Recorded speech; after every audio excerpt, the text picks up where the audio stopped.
Hello दोस्तों, फिर आज आप लोग के लिए एक लेटेस्ट न्यू जॉब यानी कि आरपीएफ कांस्टेबल और एसआई के लिए यानी कि कुछ सीटें निकल कर आई है। यानी कि बोले तो कांस्टेबल का भी है और एसआई जिसको बोलते हैं सब इंस्पेक्टर, यानी कि आपको स्क्रीन पे लौक रहा होगा।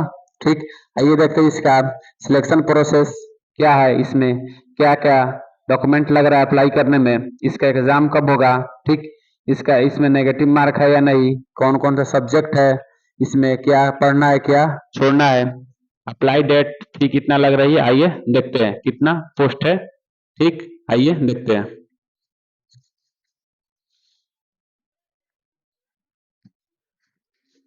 और इसका एग्जाम सीबीटी होता है, यानी कि कंप्यूटर से इसका एग्जाम होता है। आइए देखते हैं इसका सिलेक्शन प्रोसेस क्या है। यानी कि बोले तो railway, RPF constable, SI new job 2024, इसमें पोस्ट बोले, यानी कि इसमें सबसे पहले बात करते हैं इसमें पोस्ट कितना है। यानी किसी भी जॉब में पहले पता करते हैं पोस्ट कितना है, तब मजा आता है उस फॉर्म को भरने में। यानी कि कोई बोलता है एक यानी कि एक पोस्ट हो, उसके लिए भी मैं अप्लाई करता हूँ, लेकिन हमारे ख्याल से पोस्ट अगर ज्यादा रहेगा तो मजा आएगा अप्लाई करने में, तो पैसा जियान हो जाएगा, कंपटीशन क्योंकि तगड़ा है। आइए देखते हैं। यानी कि फर्स्ट नंबर हम बोले पोस्ट कितना है, तो फर्स्ट नंबर हम देखे तो पोस्ट, यानी कि टोटल पोस्ट कितना है, 4660 पोस्ट इसमें टोटल पोस्ट बोले तो 4660 पोस्ट इसमें है। और कांस्टेबल के लिए अलग पोस्ट है, एसआई के लिए अलग पोस्ट है। ठीक, कांस्टेबल के लिए यानी कि 4208 पोस्ट है, केवल कांस्टेबल के लिए इसमें 4208 पोस्ट है। और एसआई के लिए बात करें यानी कि 452 सीट है। यानी कि एसआई इसको बोलते हैं सब इंस्पेक्टर, जो आरपीएफ रेलवे स्टेशन पे जो कहीं आपको मिलेगा आरपीएफ सब इंस्पेक्टर यानी कि ऑफिसर रैंक का होता है एसआई सब इंस्पेक्टर, उसके लिए 400 यानी कि 52 सीटें है। उसके बाद कांस्टेबल यानी कि आरपीएफ कितना है तो 4208 पोस्ट है, टोटल पोस्ट 4660 पोस्ट है। इसके अप्लाई डेट की बात करें, इसका अप्लाई डेट कब से होगा, यानी कि अप्लाई डेट 15/4/2024 से 14/5/2024 तक। ठीक, 2024 तक। ठीक, यानी कि 15/4 से अप्लाई होगा, यानी कि अप्रैल से। लास्ट डेट कितना चलेगा, मई तक। यानी कि उसके बाद बात करें इसमें फी कितना लग रहा है इसको अप्लाई करने में, इसमें फी अच्छा खासा लग रहा है, लेकिन इसमें कुछ यानी कि 500 फीस लग रहा है इसमें अप्लाई करने में। आप जाइएगा अप्लाई करने में तो आपका लगेगा कितना, 500 फी। लेकिन यहाँ पे जब आप एग्जाम दीजिएगा, यानी कि इसका आप एग्जाम दीजिएगा, यानी कि आरपीएफ हो या एसआई का, किसी का आप अप्लाई कीजिएगा तो कितना 500 लगेगा। लेकिन आपका इसमें 400 रुपया आपका जब एग्जाम दीजिएगा, फॉर्म भर दीजिएगा, उसके बाद आप अगर एग्जाम नहीं दीजिएगा तो 400 रुपया नहीं आएगा। अगर आप एग्जाम दीजिएगा, एग्जाम दे दिए हैं, उसके बाद 400 रुपया आपका बैंक डिटेल जब दीजिएगा एग्जाम कर यानी देते समय, यानी कि फॉर्म अप्लाई करते समय, तो आपके अकाउंट में यानी कि 400 रुपया आ जाता है। अगर एग्जाम दे देंगे तब, अगर आप एग्जाम नहीं देते हैं तो 400 रुपया नहीं आएगा। ठीक, यानी कि आपको फी अप्लाई लगेगा 500 रुपया। आप क्या ओबीसी, जनरल और ईबीसी है तब, और एससी एसटी के लिए या फीमेल के लिए आपका 250 लग रहा है। इसी तरह इसका भी प्रोसेस है, एग्जाम दीजिएगा तो आपका पैसा वापस आ जाएगा, एग्जाम नहीं दीजिएगा तो नहीं आएगा। उसके बाद बात करें इसका एज लिमिट, यानी कि एज काउंट कब से होगा, यानी कि आपका यानी कि 18 वर्ष कब तक पुग गया, यानी कि फॉर्म मान रहे आप जाइएगा फॉर्म भरने, यानी कि 15 तारीख को, यानी कि उस वक्त आपका अगर 18 वर्ष पुग रहा होगा, उसी को बोलते हैं यानी कि एज काउंट। यानी कि आपका एज काउंट यानी कि उस एप्लीकेशन में आपका एज काउंट होगा, यानी कि 1 जुलाई 2024 से। ठीक, 1 जुलाई 2024 से आपका एज काउंट होगा। उसके बाद बात करें यानी कि जनरल के लिए इसमें एज कितना मांग रहा है, जनरल के लिए आपका 18 से 28 वर्ष, जनरल के लिए इसमें एज में छूट नहीं है। उसके बाद बात करें यानी कि ओबीसी, ओबीसी के लिए 18 से 31 यानी कि 18 से 31 वर्ष, यानी कि इसमें छूट, यानी कि 3 वर्ष का इसमें छूट है ओबीसी में। ओबीसी में आपका 3 वर्ष की छूट है। उसके बाद बात करें एससी एसटी के लिए, एससी एसटी के लिए बात करें यानी कि इसमें आपका यानी कि 5 वर्ष का छूट है, यानी कि 18 से 33 वर्ष। ठीक, एससी एसटी के लिए आपका क्या है, कांस्टेबल के लिए, कांस्टेबल के लिए एज हो या एसआई के लिए एज हो, इसमें सेम एज मांग रहा है, यानी कि एज है उसका, एज प्रोसेस यानी कि सेम है उम्र। इसमें कांस्टेबल के लिए आप अगर 10th पास किसी भी बोर्ड के माध्यम से केवल आप पास हैं, यानी कि परसेंटेज नहीं चाहिए, आप केवल पास हैं, तो आप इसको अप्लाई कर सकते हैं। यानी कि अगर किसी सब्जेक्ट में यानी कि मान रहे हैं आपका कम हो, यानी कि जिस तरह आर्मी में मांगता है उस तरह ना हो, यानी कि इसमें आप किसी भी बोर्ड एग्जाम से अगर आप पास हैं, पासिंग मार्क्स है, तो आप इसके लिए फॉर्म भर सकते हैं। यानी कि ये हो गया 10th पास के लिए, यानी कि कांस्टेबल के लिए।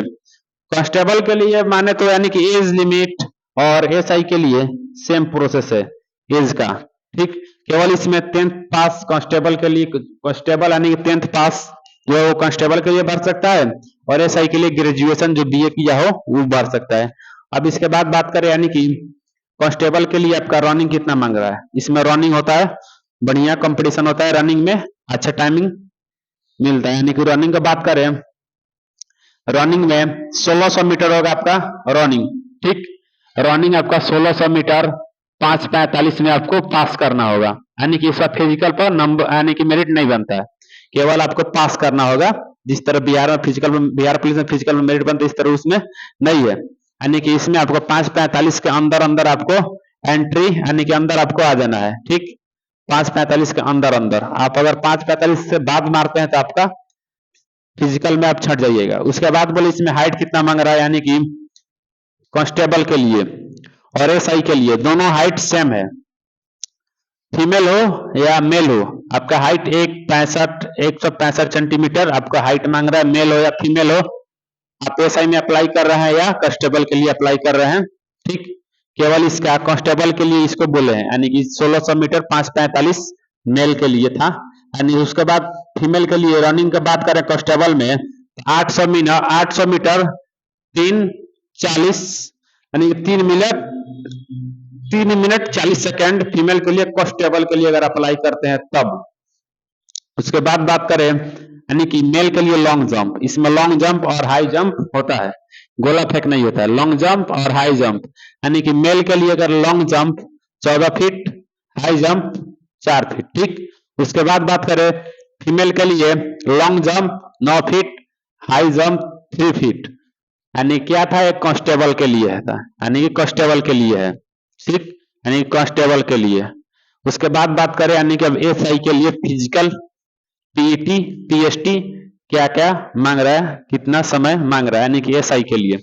एसआई के लिए बात करें 1600 मीटर यानी कि 6.5 मिनट, यानी कि 6 मिनट 30 सेकंड एसआई के लिए 1600 मीटर। इसमें भी पास करना होता है, इसमें भी फिजिकल पे मेरिट नहीं बनता है, या रिटर्न पे मेरिट बनता है। उसके बाद बात करें एसआई के लिए फीमेल के लिए 800 मीटर 4 मिनट का समय, इसमें भी यानी कि फिजिकल पे मेरिट नहीं बनता है। उसके बाद बात करें यानी कि सिलेक्शन यानी कि सिलेबस, इसमें यहाँ पे लिख दो सिलेक्शन प्रोसेस यानी कि नहीं, यानी कि सिलेबस, इसमें एस शॉर्ट में लिख दो SY। ठीक, यानी कि सिलेक्शन यानी कि सिलेबस प्रोसेस, यानी कि इसके सिलेबस में क्या क्या मांग रहा है, क्या पढ़ना है क्या छोड़ना है, उस पर बात करते हैं। यानी कि इसमें 1 नंबर में होता है क्या चीज, रिटन एग्जाम। आप फॉर्म आप अगर फिलअप कीजिएगा तो 1 नंबर में आप क्या दीजिए जाइएगा, यानी कि रिटन एग्जाम आप 1 नंबर में दीजिए जाइएगा, यानी कि फर्स्ट नंबर रिटन एग्जाम होगा। उसके बाद सेकंड नंबर फिजिकल होगा। ठीक, यानी कि एसआई के लिए अप्लाई करते हैं या कांस्टेबल के लिए। उसके बाद थर्ड नंबर पे यानी कि डॉक्यूमेंट वेरिफिकेशन होता है, इसमें मेडिकल टेस्ट भी होता है।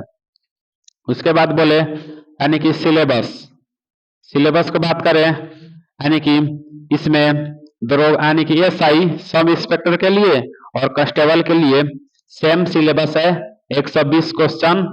ठीक, 120 मार्क्स का, यानी कि एक क्वेश्चन यानी कि 120 क्वेश्चन इसमें रहेगा। ठीक,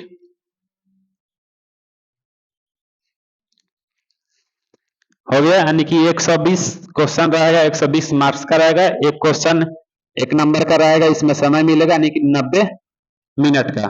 ठीक हो गया। इसमें क्या क्या रहेगा, यानी कि रीजनिंग रहेगा आपका 35 क्वेश्चन, मैथ रहेगा 35 क्वेश्चन, जीके जीएस जिसको बोलते हैं करंट, यानी कि जीके जिसको पॉलिटिकल हिस्ट्री ज्योग्राफी, ये हो गया। और जीएस यानी कि साइंस फिजिक्स बायोलॉजी केमिस्ट्री, इससे हो गया। यानी कि इसमें कुछ करंट अफेयर भी रहेगा, यानी कि 50 क्वेश्चन इससे आएगा। यानी कि उसके बाद इसमें नेगेटिव 1/3 का होता है, यानी कि इसमें बोले तो नेगेटिव 1/3 का होता है। क्या था, यानी कि ये था क्या चीज के लिए, यानी कि एसआई के लिए और कांस्टेबल के लिए। अगर आप यानी ग्रेजुएशन कर लिए हैं तो अगर एसआई के लिए भी और कांस्टेबल के लिए भी सेम सिलेबस यानी कि पैटर्न का है, यानी कि आपको क्या क्या पढ़ना होगा, यानी कि रीजनिंग मैथ जीके जिस पढ़िएगा अगर आपका सेम सिलेबस है, एसआई के लिए भी और आरपीएफ कांस्टेबल के लिए भी, कोई एक पढ़िएगा, दोनों में आप फाइट कर सकते हैं एग्जाम के लिए। यानी कि इसके में हो गया। उसके बाद बात करें यानी कि एसआई के लिए, यानी कि लॉन्ग जंप और हाई जंप, एसआई के लिए लॉन्ग जंप और हाई जंप। एसआई के लिए बात करें यानी कि मेल के लिए, अगर मेल मेल हैं आप, ठीक, आपको 12 फीट, ठीक हो गया। और आप फीमेल है, फीमेल है तो 9 फीट हो गया लॉन्ग जंप। उसके बाद बात करते हैं हाई जंप।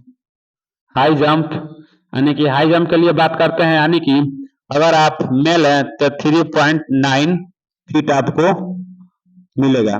उसके बाद आप फीमेल है, फीमेल है तो आपको 3 फीट, यानी क्या चीज हाई जंप। यानी कि एसआई के लिए लॉन्ग जंप 12 फीट, क्या चीज फीमेल, मेल के लिए, सॉरी मेल के लिए 12 फीट एसआई में। उसके बाद फीमेल के लिए 9 फीट।